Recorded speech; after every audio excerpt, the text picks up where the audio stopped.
So this video is a bit different from what I usually make. Today I bring you guys a conspiracy theory, an insane storyline that has been building in the lore for over a decade and has changed the entire way I look at the Warhammer 40K setting. What if I told you that the revival of Roboute Guilliman, the creation of the Primaris Marines, and the Imperium's ongoing survival during the current 13th Black Crusade was not planned or done by any human? No, instead, the reason that Chaos has not won yet is because of Cegorach, the laughing god of the Xenos Aeldari, because he has decided to take matters into his own hands. That the Harlequin god, the greatest prankster to have ever existed, has not only saved the Imperium, but has even greater plans for humanity and the God Emperor himself, to finally destroy Chaos. That's right, we were not saved by the Sons of the Emperor or the brand new Space Marines. We were saved by an alien god who requires us for one last dark purpose. Yeah, Cegorach, the laughing god, saved the Imperium, the galaxy, and if you think about it, the entire Warhammer 40k timeline. As per usual, all sources used to explain this conspiracy will be shown in the bottom left hand corner throughout the video.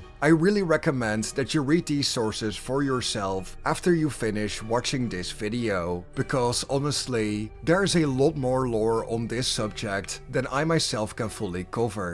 But this is my best try to bring it in a way that doesn't make me look completely insane. All that and a whole lot more in today's lore video. Alright, enough talking, let's get into the lore.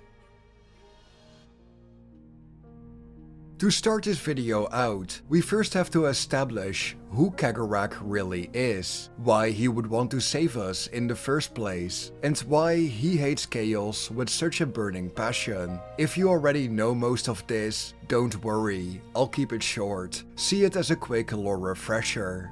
In a galaxy that knows only war, the universe is no stranger to acts of such violence that they can spawn a god or break one apart. While Cegorach is the laughing god, he carries one of the most tragic stories of any Aeldari god. A long time ago, when the stars were young and bright, Cegorach walked the galaxy and webway with a grand family of brothers and sisters. He was but one god in an entire pantheon, and amongst them, he was the first fool, but also the great Harlequin. His pranks were both cruel and hilarious. He punished mortals and gods alike for the simple enjoyment of watching them learn a valuable lesson. Through Cegorach, the ancient Aeldari were swayed away from extreme pride and undeserved hubris. His legends are the cautionary fables that keep children up at night, hoping they will not invoke a sinister lesson from the great Harlequin for a perceived petty slight. The ancient Aeldari stories spoke of Cegorach as the soul of his people, while his brother Kurnus and Hoek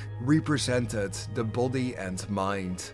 But these ancient records do not mention the time when the brothers traveled together. Both Hoek and Cegorach were masters of the webway. While Hoek the Wanderer was said to be one with the webway, Cegorach knew every path and tunnel by heart. They shared in laughter, stories and lessons, and as they grew closer, so would Cegorach's love grow for those around him. One day, the webway shook. From the Phoenix King himself to Morai Hag, the entire pantheon was utterly devoured by the bird of Slaanesh. It is said that Isha was stolen away by Nurgle to be kept as a prisoner, that Cain fought and was shattered by Slaanesh, and as all of this went down, Cegorach had managed to escape, crying in his desperation. The first fool fled through the webway he had walked for so long. along, his perfect understanding of it being his only savior. Now it has been 10,000 years since the fall of the Eldar and the birth of She Who Thirsts, and Cegorach has not been idle. Through the millennia, Cegorach has founded a new following, the Harlequins. These are the cruel players of tragedy, death and comedy.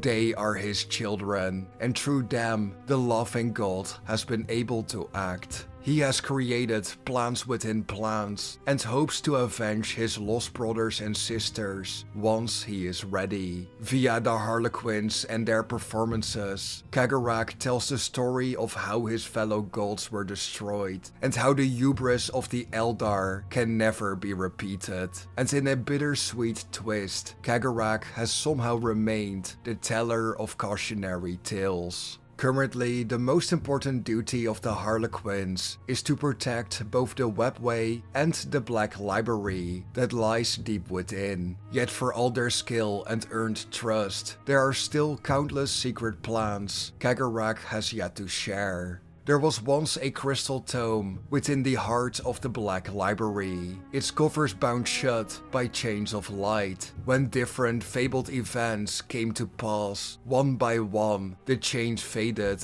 until at last, the great tome fell open. This happened mere moments before the opening of the Great Rift and the breaking of Cadia. As the Harlequins approached, they read the truth. It finally showed Cegorach's ultimate goal. This tome spoke of the Rana Dandra, a fabled battle that would be the galaxy's true end. Every single Phoenix Lord would die, and even Ynnead, the Eldar God of Death, would be stopped from awakening through the work of the Ynnari. But through this story, Cegorach would play his final jest, tricking Slaanesh into expending all of her energy, not to destroy the Eldari, but to save them as kind of a snack for after the Great War. How this jest would play out or how it would be set up, no one really knows, but the Harlequins are devoted to seeing the final act performed, no matter the cost. So now we understand who Cegorach is, who the Harlequins are, and what the Loving God is trying to prevent. If it isn't fully clear yet, Cegorach wants to stop the Rana Dandra. He is warning his followers of what it will mean if it actually happens. And through sharing this information, he is trying to trick Slaanesh into making multiple mistakes. But this is not enough. Cegorach knew that a warning was only one part of the plan. He needed more. He needed to set plans in motion that could stop chaos in its tracks. And what better species than the easily influenceable humans, who will fight until the very last man for their simple beliefs. Let's begin the theory. Cegorach is the reason Belisarius Cawl went to Cadia in the first place, and why the Archmagals found out what the Blackstone Pylons are actually for. Cegorach's flower of vengeance is one grown from many seeds. The first of these is none other than Archmagus Belisarius Cawl. The 13th Black Crusade was about to begin. The fate of the galaxy was about to be determined on Cadia, and Cawl would be one of the many pieces present on the board.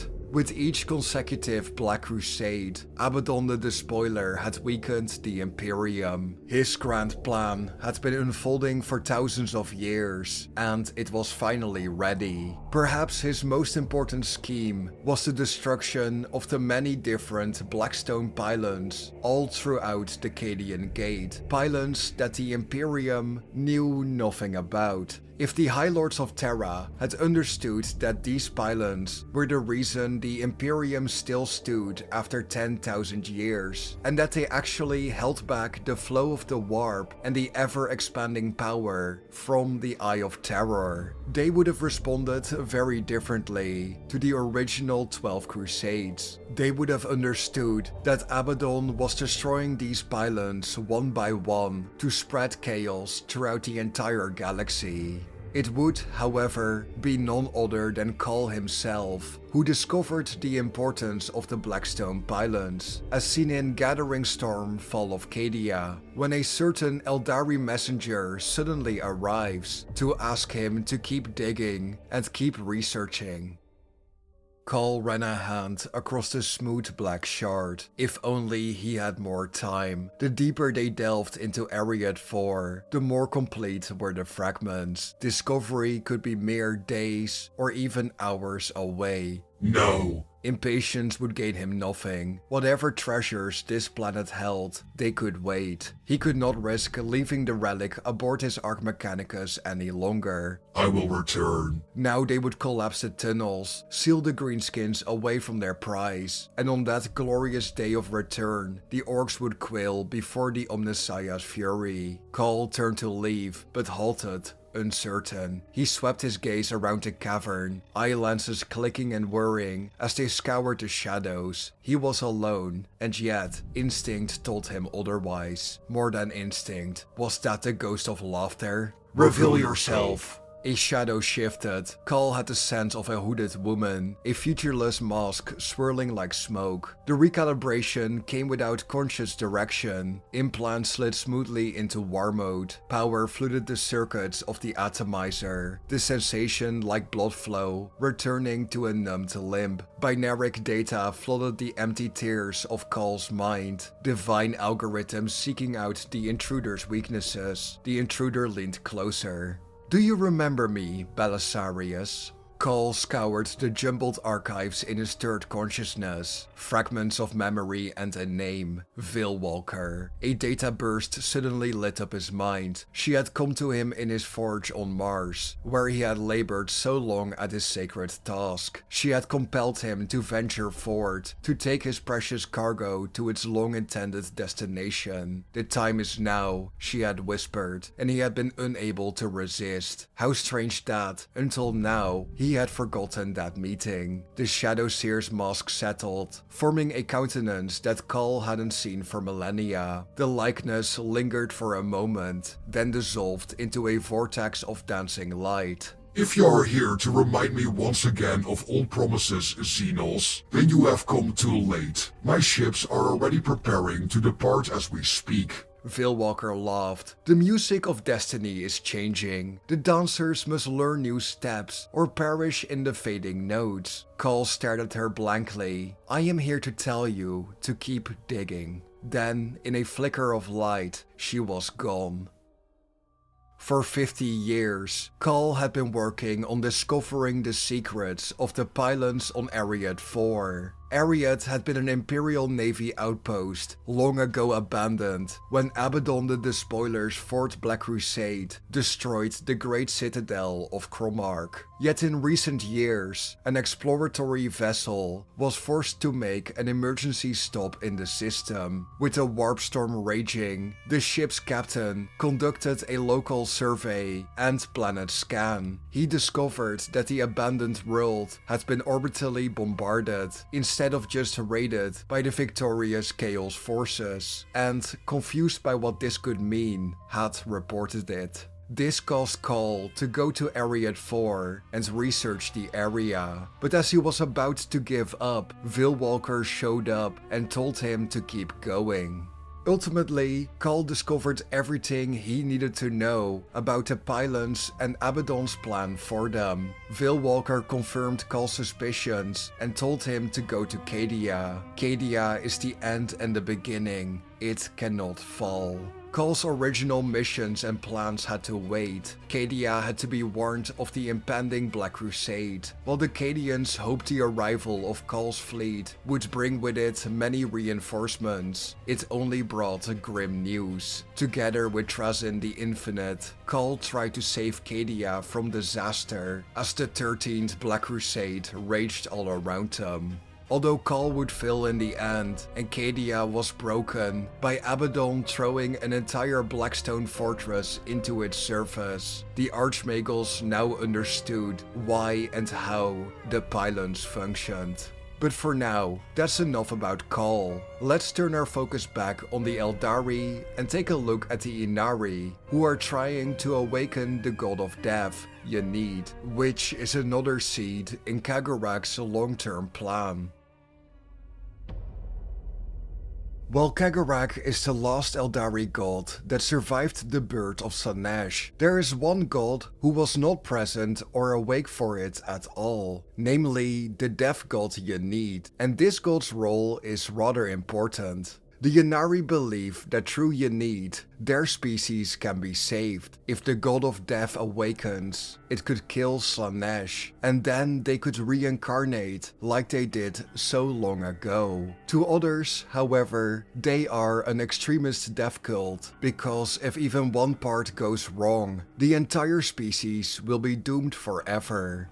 Of course, the most important figure in the rise of the Ynnari is none other than Yvraine. Yvraine has walked many paths in her life. Once, she was known as Amarok among the Elder Corsairs, the daughter of Shades to the Drukhari, and just Yvraine to the Craftworlders. Yvraine has stood with all of the Aeldari at one point or another, yet in Commorragh, she rose to actual power. As a Craftworlder turned witch, she stood apart from the rest and quickly became a succubus. She had become a favorite in certain wealthy circles of Drukhari society, but specifically had gained the patronage of Lady Malice, which might not seem important at first. That is, until you actually take a look at who Lady Malice is. Lady Malice is an intellectual titan amongst the Drukhari. Vect himself once consorted with her and spent hours exchanging words and devious plans. Yet one day, Vect grew bored and cast her out.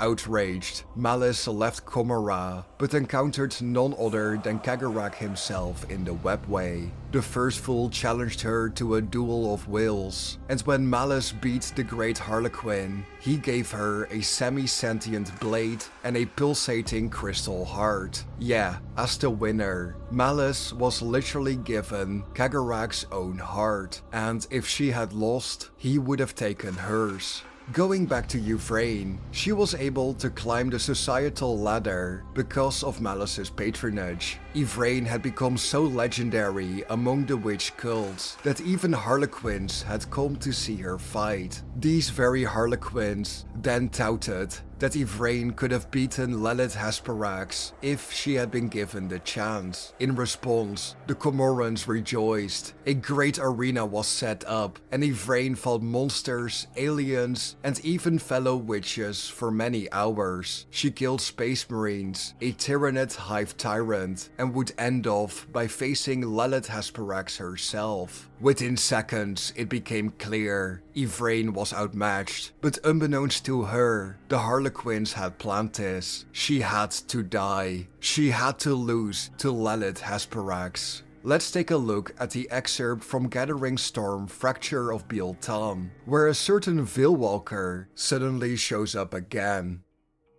A perfect holographic replica of the Crucible shimmered in the microcosm within the misty viewing hall of Vect's floating fortress. The tiny doppelganger duelists were no larger than the Overlord's manicured fingers, yet the sensations of their agony and bliss were enhanced tenfold by spiral-edged soul relays that ringed the hall's misty vaults. In the midst of the spectacle was Vect himself, a giant amongst pitiful insects. Nearby hovered a creature from a madman's nightmare, the evil-made flesh known as Urian Reckhard. The two figures loomed over the arena as gods, the holograms locked in their blade dance below, empowering them with every lethal tribute. This is quite a spectacle. She is quite interesting, this Yvraine, agreed Vect, and apparently one to watch. A rain of diamonds shimmered in the mist of the viewing hall's corner. They coalesced into a female Harlequin in a mirrored mask. I spoke only the truth, said the newcomer. She must fall, the better to rise. The specter's echo would not lie.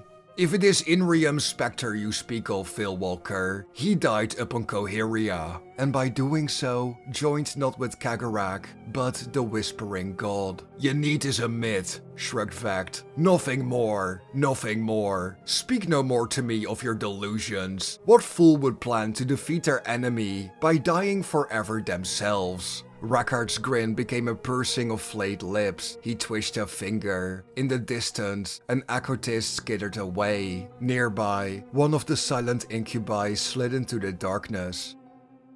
Lilith had fatally wounded Yvraine and left her to be picked apart by the other spectators within the arena. Various enemies came forward to kill the once Craftworlder, but the one to finally kill Yvraine was a crone priestess of Morai Hag. Her killer was dressed in the ancient garb of a Biltan priestess, dedicated to the Aeldari goddess of fate. The crone kneeled down, and as she ended Yvraine, the talented warrior retaliated swiftly, killing her murderer with a single knife stroke. The death of both Aeldari brought about the first step into the awakening of Ynnead. Across the galaxy, the Eldar faced their greatest perils. Commorragh came under attack, and Biltan was being destroyed. Millions would die, but hope would also be reborn with the rising of Ynnead and his first Ynnari followers. Now, to go and tell the entire story of Ynnead, the Ynnari, and the fracturing of Biltan would take like 2 hours. So if you want to see me cover that story arc, let me know down in the comment section below.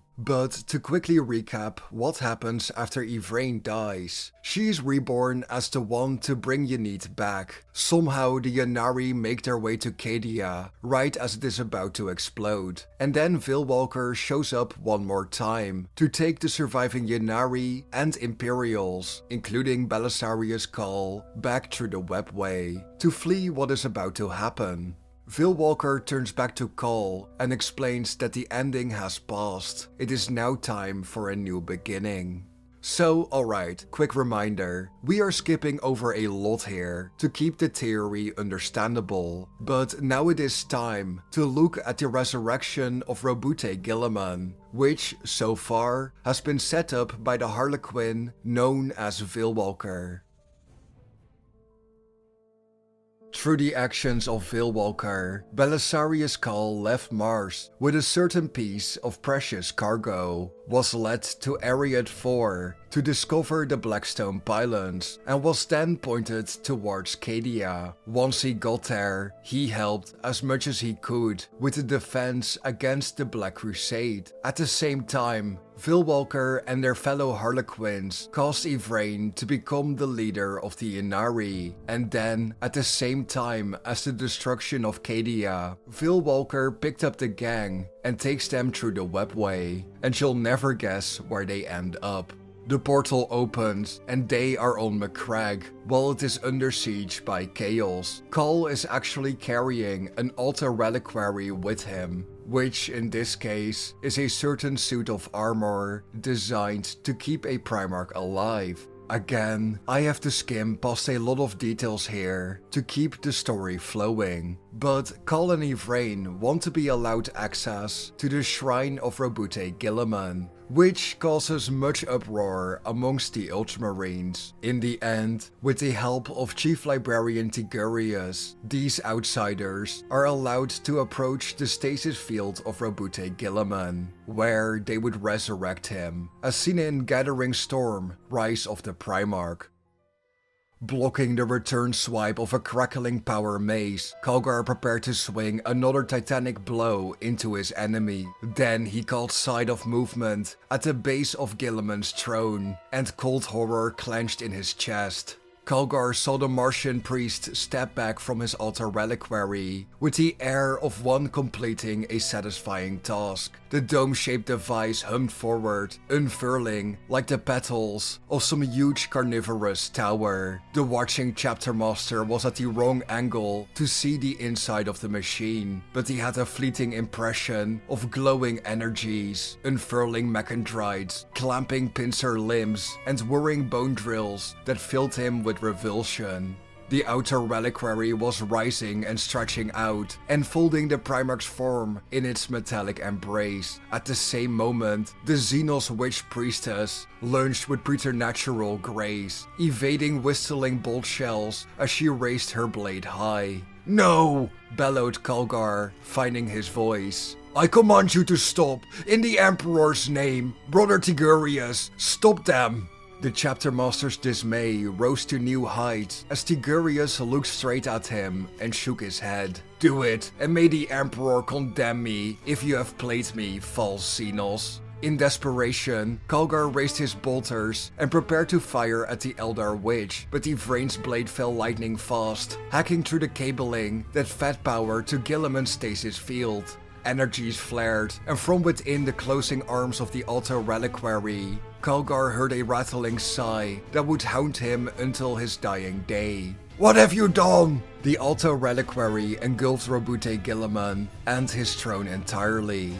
Runic detonators and alto lumens flickering in mesmerizing patterns across its surface. As though spurred by the sight, the Black Legionaries redoubled the intensity of their attack. Bellowing war cries, the Black Legion Terminators drove hard into their foes. Marnius Calgar was pushed back by his enemies, his battleplate cracked by the crunching blow of a power maul. What follows is perhaps one of the most brutal battles to have ever been written. Ultramarines, Black Templars, Grey Knights and the Ynnari face off against the Black Legion. To the Ultramarines, their Primarch may have just died, and their home is being invaded by the most hated of enemies. Yet right as the breaking point approaches, Cawl's Altar Reliquary pulls back, where before Roboute Guilliman had sat as a pale, stasis-locked revenant. Now the Primarch stands, awake, alert and very much alive. His presence is immense, dominant, as a thunderhead suddenly filling the shrine with its crushing pressure. Guilliman is clad in a magnificent new suit of armor, an ornate masterwork that has traveled all the way from the forges of Mars within Cawl's Altar Reliquary to be put around him. In one hand, the Ultramarines Primarch holds the blade of the Emperor himself, lit from hilt to tip with leaping flames, and in his eyes is a look of such murderous intensity that even the loyalists within the shrine winced at seeing it. It was as though a spell had settled over the shrine, though outside the din of war thundered on. Within that echoing chamber, friend and foe alike stared awestruck at the legendary figure reborn in their midst. An incoherent scream of rage shatters the silence. A single Khorne berserker charging headlong through the stunned combatants to launch himself in a flying leap at the Primarch.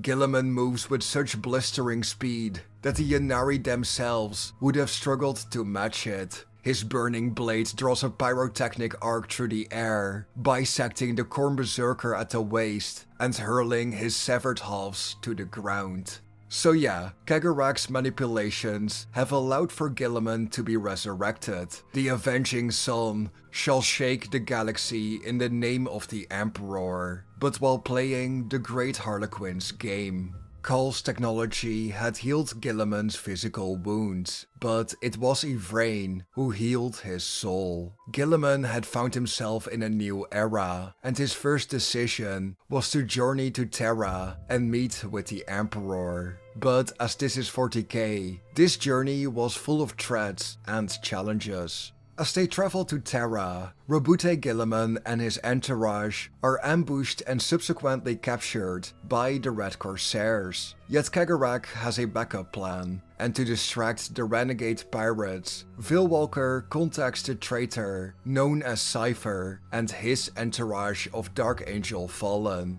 As they manage to break Guilliman free, Veilwalker continues to lead the Imperials and their Terran crusade out of the Maelstrom.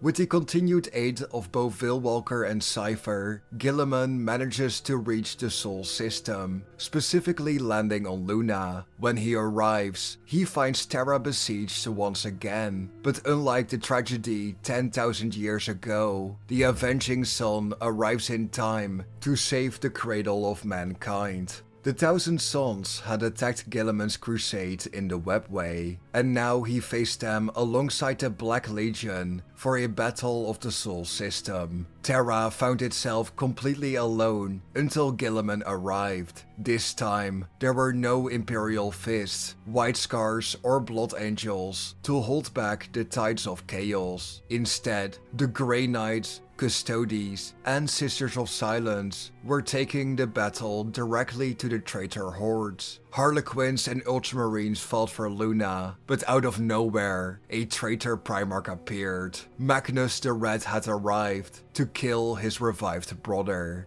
This reunion of brothers was utterly devastating, with Guilliman almost immediately falling in battle. As a demon Primarch, Magnus had become more powerful than Guilliman could have ever imagined. But there was still hope, as seen in Gathering Storm, Rise of the Primarch.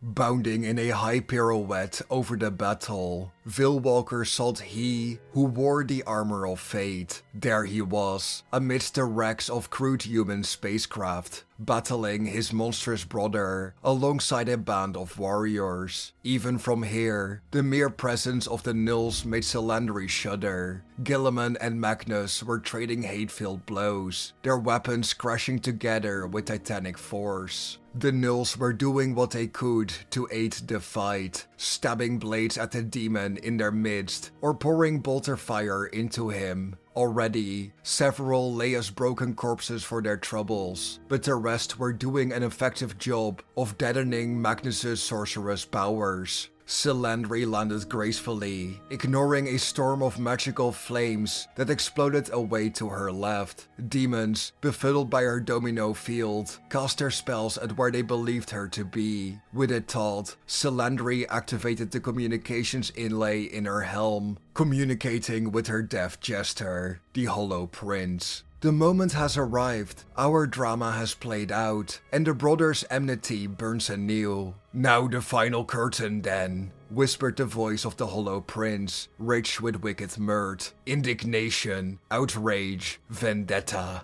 It must be thus, agreed Veilwalker. I shall ready the gate, for truth this time. You deliver your lines, and let matters play out. Without waiting for an answer, Veilwalker cut her communications. She sprinted for the crater from which they had all emerged. She wove and sprang, dodged and tumbled through the raging battle, finally throwing herself into a feet-first slide over the crater's lip. Veilwalker arced gracefully down, moon dust falling about her like snow, and landed in a crouch amid the mounds of armored corpses. Across the crater floor, the darkness was lit by the whirling storm of purple light that spat from the corrupted Webway gate. Magnus had done that, cursing the portal to permit his unnatural passage. Veilwalker smirked coldly behind her mask. He would pay for that hubris. Across the field of battle, she knew that the Hollow Prince would be communicating with Guilliman, explaining their plan to the Primarch.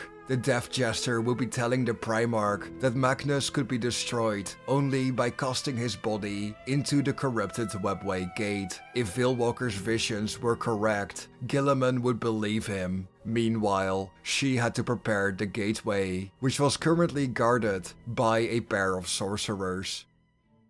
Once again, Veilwalker had acted her part as Cegorach demanded. Magnus was defeated by all parties working together, and now Roboute Guilliman could finally step upon Terra. As soon as the battle was over, the Harlequins disappeared, allowing the returned Primarch to take center stage of all the attention. Now that we have covered the grand schemings of Cegorach and his Harlequins, there are two characters we have to talk about before concluding this video and giving a definitive answer as to how and why Cegorach saved the setting. First of these is none other than Eldrad Ulthran, a character who has been pivotal in the creation of the Ynnari, the bird of Ynnead, and may even have changed the actual timeline in the process.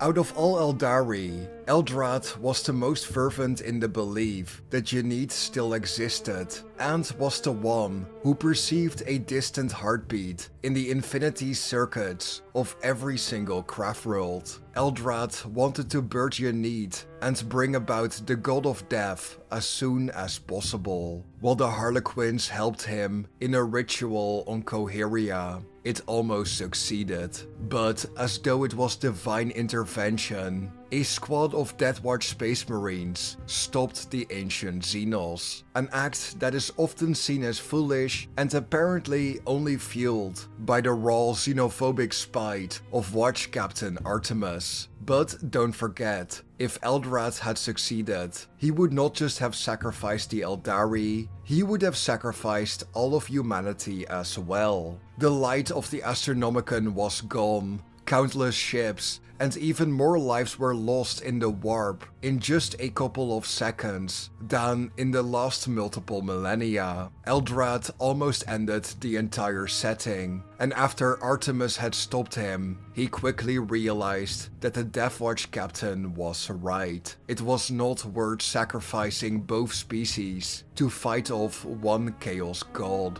However, the first stepping stone to birthing Ynnead has been successfully laid. While it was Artemis's actions that stopped Eldrad from ruining the galaxy, with everything else we have talked about today, it makes me wonder if Cegorach had a hand to play in this as well, or if he just took the opportunity that had been opened up. But we have one more character that we have to talk about, the one being that keeps showing up every single time Cegorach wants something to get done. Let's take a look at Veilwalker, the one who essentially made all of this happen. So we have named her again and again. Who or what is Cylindri Veilwalker? Well, she is a Harlequin, specifically a Shadow Seer of the Mask of the Veiled Path. Among the Harlequins, these are the most extreme members you can encounter. Aeldari rarely trust them, other masks find them dangerous, and humanity sees them as the epitome of everything to dislike about the Aeldari. Cylindri Veilwalker has been massively influential and might be one of Cegorach's closest agents, and it is implied, although unconfirmed, whether Veilwalker is even the same Harlequin every time she appears. What is consistent is her being a Shadow Seer, and that's about it. Her interactions range from maneuvering Prince Uriel into taking up the Spear of Twilight to literally convincing Belisarius Cawl to bring the Armor of Fates to resurrect Guilliman. Whether it is saving Craftworld Iyanden or Terra, Veilwalker kinda just remains as a massive question mark. Personally, what I like about her is the ability to essentially rage bait every single person she meets. I am not talking about just teasing them, no. Making ancient warriors so freaking mad that they start making massive mistakes. Even Fabius Bile has been baited by her into multiple frenzies, especially when she points out that everything has a beginning and an end, and that they go round and round except for him. Fabius Bile is a man obsessed with control over his own destiny, something Veilwalker keeps pointing out that he has zero control over. Both Cegorach and the Chaos Gods have trapped Bile in their story. He will never have an ending and must go on, and that is what they demand. As is to be expected, Bile threatens to rip Veilwalker's tongue out, but once again, she points out that he would do no such thing, not because he can't, but because she was outside of his story, and thus beyond his control. Essentially, the way I read it, a Black Library author taking a character and using them to point and laugh at a miserable monster. Great stuff. With all of that said, we have one more thing to cover before we can show the true genius of Cegorach. How does long-term planning and fate work in 40k? Because, as you can imagine, things like chaos and time travel really throw a spanner in the works. Let's take a look at what Malcador can tell us in one of his final moments, as seen in The End in the Depth Volume 3. Thus is my friend returned to me.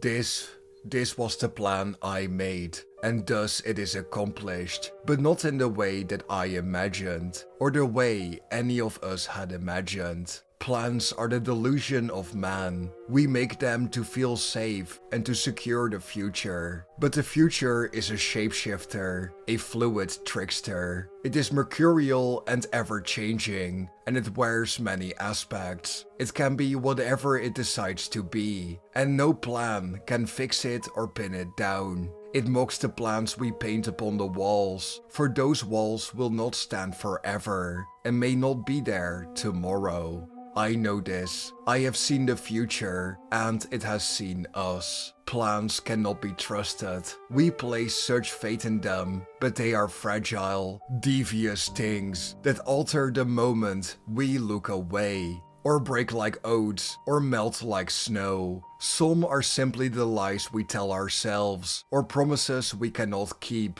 Those few that last and come to fruition seldom do so in the ways we expect, yet still we make them. We have always made them, and those that come after me, I'm sure, will continue to do so. They are all we have, our only armor, stronger than Warplate. My friend knows this. He has known it from the very beginning, so he has made them anyway, plan after plan, down through the ages that he has ruled as king. Not because he is stubborn or a fool, but because he knows they are the best that we can do. The trick, and there is always a trick, is to expect them to fail. To anticipate the way the future will squirm to escape them, to compensate, to build contingencies, to make not one plan, but many, and layer them up, thick and overlapping, so that when one fails, there is always another.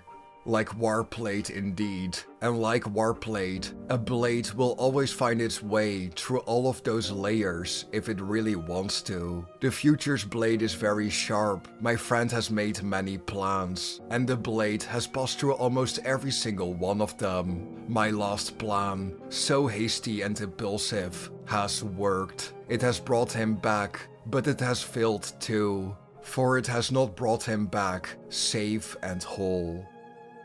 If the grim darkness of the far future has one lesson to give us, it is that fate is not set in stone. You can plan for it, you might even see it, but you will never be able to truly overcome it. It is not an enemy to beat, it is not a darkness to vanquish, it is something impossible to comprehend or truly prepare for. But time for the conclusion of this video. Why did Cegorach save humanity? Why did he save the setting at all?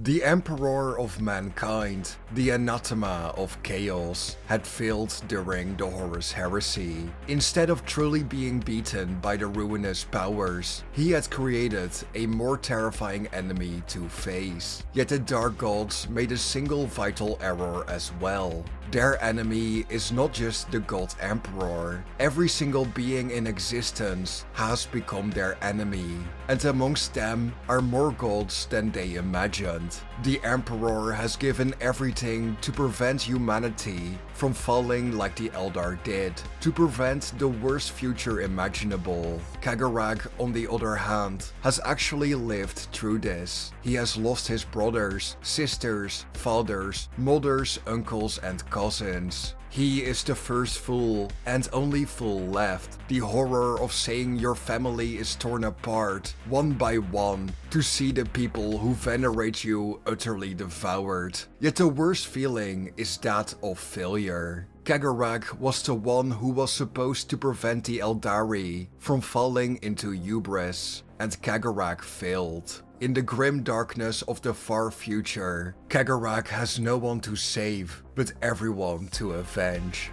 Why make sure that Roboute Guilliman is resurrected, to strengthen the Imperium, to ensure the God Emperor keeps on living, to turn the enemy of your enemy into your greatest weapon? By the Imperium shining bright, his own children may hide in the shadows, building more plans and more configurations to ensure that one day, not only will the Aeldari be avenged and Slaanesh be destroyed, but that Cegorach may finally right his wrongs. Right now, Cegorach's plans within plans have succeeded, but much like Malcador the Sigillite, these plans have not ended as expected. So Cegorach has left the stage. His story for now has ended, but he will return. Perhaps soon, perhaps later, the great Harlequin will come back to the stage, and he shall have his vengeance in the form of the greatest prank ever played.